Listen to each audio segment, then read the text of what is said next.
Често ме питат, жив ли е този Nissan все още и до кога ще го караш. Ето, това е колата, Nissan Primera 510, произвеждана до 1995 година.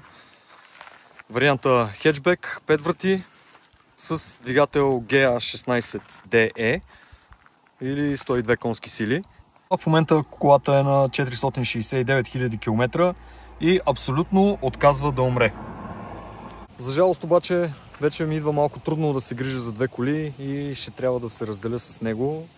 Сега ще ви кажа какво представлява колата, който има интерес да пита повече неща, които не съм показал.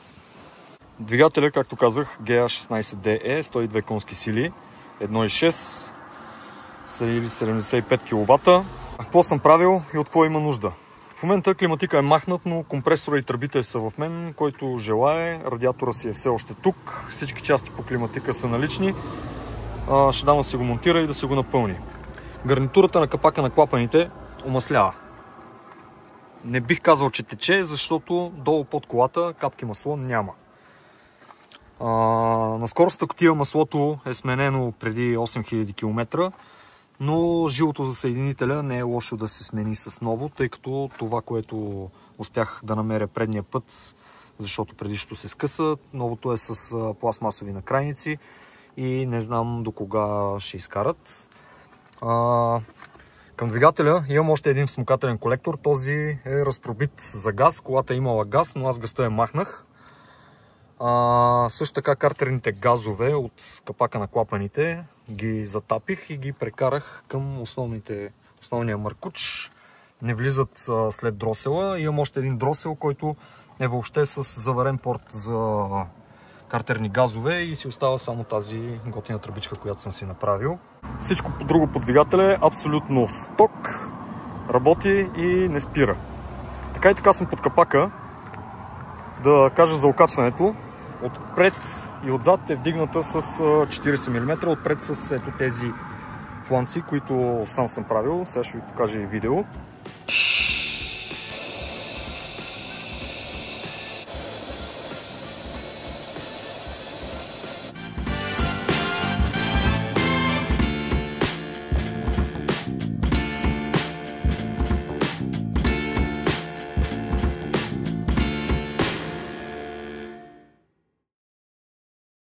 Така, отпред е вдигната с 40 мм благодарение на тези фланци. Отзад също е вдигната с 40 мм, като обаче не съм използвал фланци, а съм сложил тампони на амортисьора от SR20D, само D без DE, тъй като тези тампони вдигат колата с 40 мм отзад. Имат разлика с тези, които са предвидени за GA16DE. Отделно, предните горни носачи са с полиуретанови тампони. Всички знаем, че са слабо място заводските горни носачи, но тези са чук. Вече трета година ги карам. Веднъж съм ги свалял да ги смазвам. Не е лошо отново да се смаже, да се гресират, защото отново са започнали да поскръсват. Всеки, който е запознат с полиуретановите тампони, знае, че през определено време трябва да се гресират наново, за да не скърцат. Отзад колата е с биалетки на под 1000 км и тампоните на стабилизираща щанга също профилактично ги смених. От към купе колата има немалко забележки. Първо ще започна с забележките, след това ще ви кажа за предимствата. Праговете са тръгнали, калника там също. Там отзад също е тръгнало да ръждясва, да гние и малко на вратата. От другата страна, другия праг има нужда от кърпене ето там. Има забележки. Тук са ме зажулили. Тук така с тия забележки колата е взех. Тук в главното покалника. Фолиото, карбоново фолио на капака е за смяна, защото ето тук след 4 години започна да се къса. А долу има страшно много точици от камъчета. На всичкото отгоре колата някога е била пребоядисвана. Тук не е било добре обезмаслено, вижда се. Тук не знам какво е станало при пребоядисването. Това е било преди аз да я взема. Тук някой пак ме задра пред вкъщи. Не, всъщност това беше пред предишното ми работно място. Тук това е от едно такси, което отказа да спре, въпреки че аз бях спрял на пешеходната пътека, за да може майката с количката да мине. Отдушниците са затапени и от двете страни. Задницата е повдигната, тук е рязано и заварено, за да е по-висока. Естествено, за да не ме удрят повече, задна броня от стомана с доста по-голям клиренс, уши за шегелчета, за да може да дърпате закъсали БМВ-та през зимата. Двойно задно гърне, 2 по 50 мм с 50 мм генерация. Колата си има катализатор. Спойлера е от седан. Естествено съм му махнал средното пънче. Задна чистачка имам. Ще я дам, просто в момента съм я свалил, защото ме дразни, много грозно стои. Осветление на задния номер на бронята, която съм правил, стоманената. Тавана има нужда от лакиране, защото лака е изгорял на немалко места и е започнал да се бели. Тук това огледало аз съм му правил корпус от карбон, истински карбон и смола, защото беше много счупено. Колата така и така е вдигната. Предна броня, срязана за повече клиренс при колелата, LED светлинки вместо халогени, тъй като тази броня нямаше халогени. Само да кажа, имам и предната и задната заводски брони, който се притеснява, че трябва да минава преглед. На мен за прегледа ми искаха да сваля стоманената задна броня и да сложа заводската. Имам ги, давам ги и тях, заедно с частите за климатика. Друго.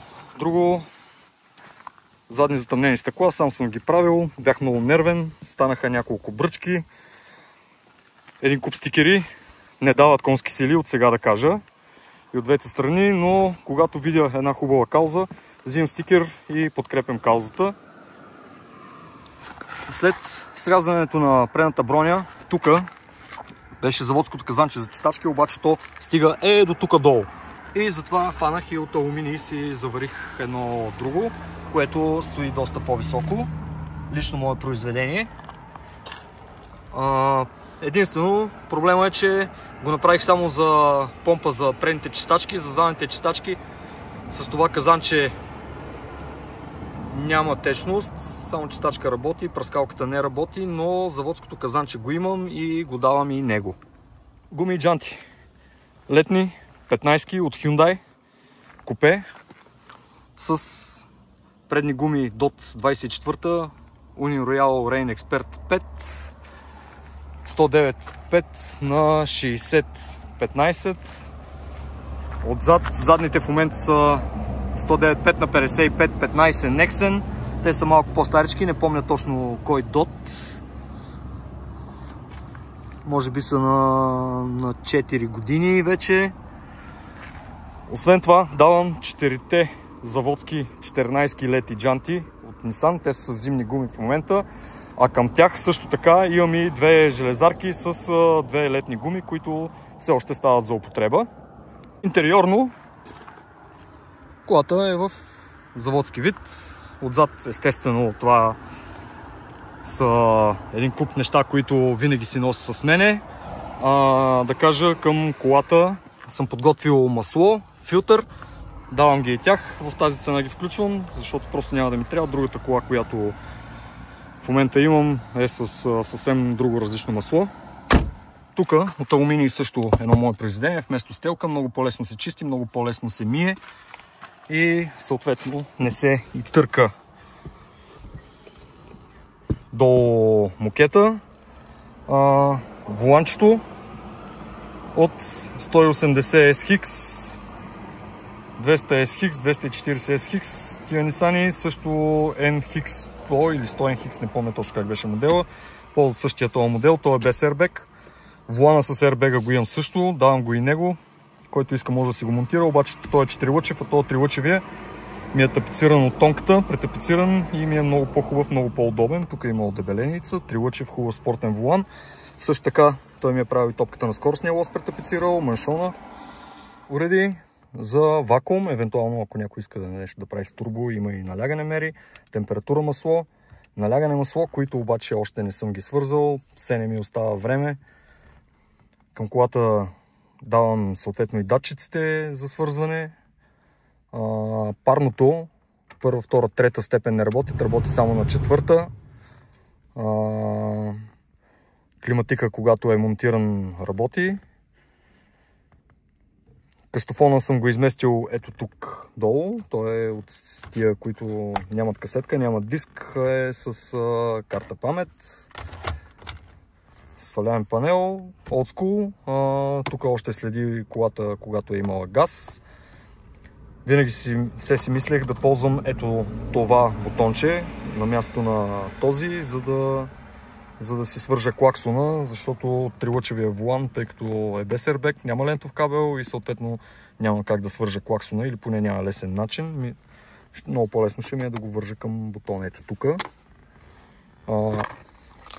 Табелка GTR давам заедно. Волтметър за акумулатора. Това може и да бъде махнато. Някакъв ароматизатор, който ми подариха.